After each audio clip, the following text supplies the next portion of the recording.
কিন্তু একটা মেয়ে বেপরদা হওয়া, একটা মহিলা বেপরদা হওয়া, একটা মেয়ে বিবাহ বহির্ভূত কোন ছেলেকে নিজের সাথে সম্পর্ক করা, একটা মহিলা এটা করা, এটা শুধু তার একটা পাপ না, এটা একটা সমাজ, একটা জাতি, একটা মহল্লা, একটা সংসার ধ্বংস করে।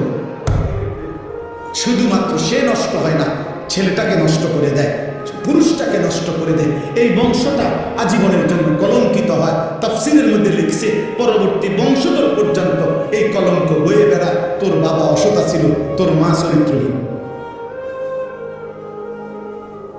অথচ ওই বাচ্চা হয়তো পাপ করে নাই, কিন্তু ওই অসভ্য মা বাবার কারণে এই বাচ্চাটাও কি হয়, কলঙ্কিত, সাফা করতে হয়।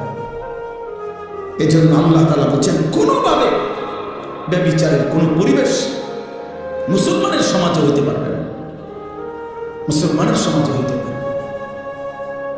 এরপরে শুনেন আশ্চর্য হাদিস। নবীজি বলছেন মান জানা ওয়া শারিবাল খামরা নাযা আল্লাহু মিনহুল ঈমান কামা ইয়াখলাউল ইনসানু আল কামিসা মিন রাসিহি। সাংঘাতিক কথা এটা। নবীজি বলছেন কেউ যখন ব্যভিচার করে, জিনা করে, নারী পুরুষ অবাধ মেলামেশা করে এবং মদ পান করে, এই তিন জিনিস সবসময় একসাথে থাকে। যেখানে নারী, হারাম নারী, সেখানে মদ আছে, সেখানে গান আছে। যেখানে গান বাদ্য আছে সেখানে মদ আছে, সেখানে নারী আছে। যেখানে মদের আড্ডা সেখানে নারীরও আড্ডা, সেখানে গানেরও আড্ডা। এই জন্য আমরা সবসময় বলি বাদ্য গান কোন নামে জায়েজ না। বাদ্যযন্ত্র গান, এই গান বাদ্য ধর্মের নামে, ভক্তির নামে, আউলের নামে, বাউলের নামে, ফাউলের নামে, বাটপারের নামে, কোন নামে জায়েজ না। গান বাদ্য হারাম। গান বাদ্য কি? ধর্মের নামেও হারাম, অধর্মের নামেও হারাম। সিনেমাত গাইলেও হারাম, আবার ভক্তিমূলক গাইলেও হারাম। হারাম হারাম, সাফ কথা, হারাম। যেখানেই বাদ্য বাজে, খোদার কসম, সেখানেই শয়তানের আওয়াজ বাজে। এটাই হাদিস। না না, এটা হাদিস তো, এটা কোরআনের আয়াত। সাউতুশ শাইতান আল গিনা ওয়াল মাযামুর। গান বাদ্য হলো শয়তানের আওয়াজ, শয়তানের আওয়াজ, শয়তানের আওয়াজ। হ্যাঁ, শয়তানের আওয়াজ।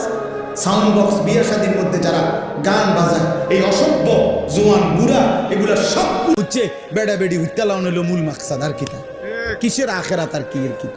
বাজা বেড়া, ডেকসেট বাজা, তোরাও নাচ, বেড়া বেড়িও নাচ বেড়া। হ্যাঁ, কয় এত ফ্যান্ডেল আলগা করার এত টাইম কই বেড়ি, বেড়িত বেড়িত খানা কদ্দুর এক লগে বইয়ে খাইয়া লাইব, এত তান টোয়াইও না চাই। হ্যাঁ, এন্তিকা কোম্পানি গজ্জ 20 মিনিটের রাস্তা, এত গাড়ি আলগা করার দরকার নাই। এক হাইয়েসের ভিতরে বেড়া বেড়ি সাপ দিয়ে বইয়ে লাও সবাই। আরে ফত কদ্দুর, হুদা 20 মিনিটের রাস্তা, 20 মিনিটের গুণা না। আর কিতা এটা হালকা ফিডা দিব সামান্য, 20 মিনিটের গুণায় আর ফিডাটাই কিতা।